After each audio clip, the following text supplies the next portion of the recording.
पंच परमेश्वरी भगवान की शरण सुधा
महाराज के परम पावन पवित्र चरणों में हृदय की असीम आस्था के साथ कोटि कोटि भावभक्ति पूर्वक वंदन।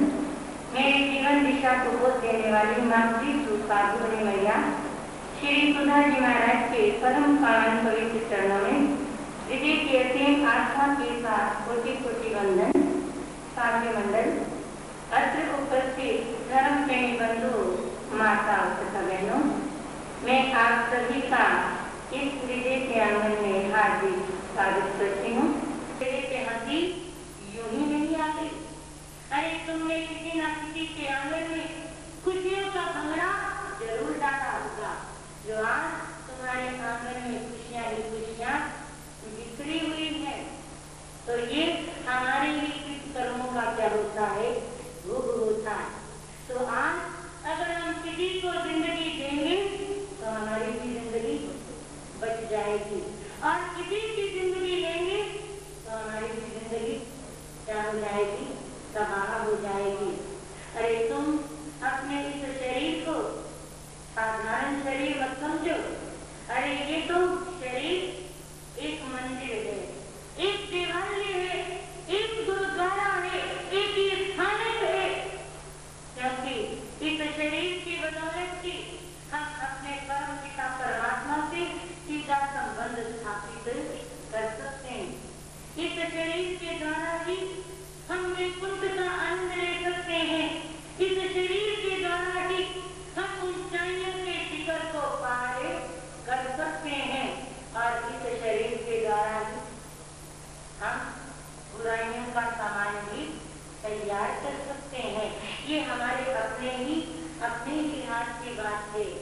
तो आप ये जरूर विचार कीजिए कि कहीं मार्ग के अंदर हमारी भागीदारी तो, हमारी हिस्सेदारी तो नहीं। अगर है तो उसे निकालने का क्या करो, उसे निकालने का प्रयास करो। क्योंकि तुम्हारा ये जीवन, तुम्हारा ये शरीर एक मंदिर है, एक तीर्थ है। आप मंदिर की पवित्रता का कितना ख्याल रखते हो। कभी दूसरे लेकर के नहीं जाते, कभी गंदे कपड़ों से नहीं जाते, और फिर ढककर से जाते।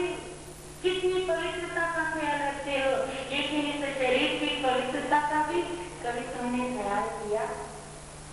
ये मेरा शरीर भी एक बहुत बड़ा मंदिर है, मेरा शरीर भी एक बहुत बड़ा तीर्थ है, और इस शरीर को मैंने भी क्या रखना है, पवित्र रखना है। तो हे मेरे परम पिता परमात्मा, ओ God, I pray that I may be dutiful within। ये मेरे परम पिता परमात्मा, बस मैं तेरे दरबार में और कुछ नहीं मांगता, दुनिया की चीजें नहीं मांगता। अरे दुनिया की चीजें मैंने बहुत बार लेकर के देखी, पर मैं मांगने के लिए आया, मैं याचित बन करके आया हूँ, ताकि मैं भी हे प्रभु तेरे जैसा बन सकूं। मैं अंदर से पवित्र हो जाऊं, ये बुराइयां पलायन कर जाए और अच्छाइयों का सहवास हो जाए। अच्छाइयों से मेरा जीवन जो है वो भरपूर हो जाए। अच्छाई होगी तो अच्छाई बांटूंगा, और बुराई होगी तो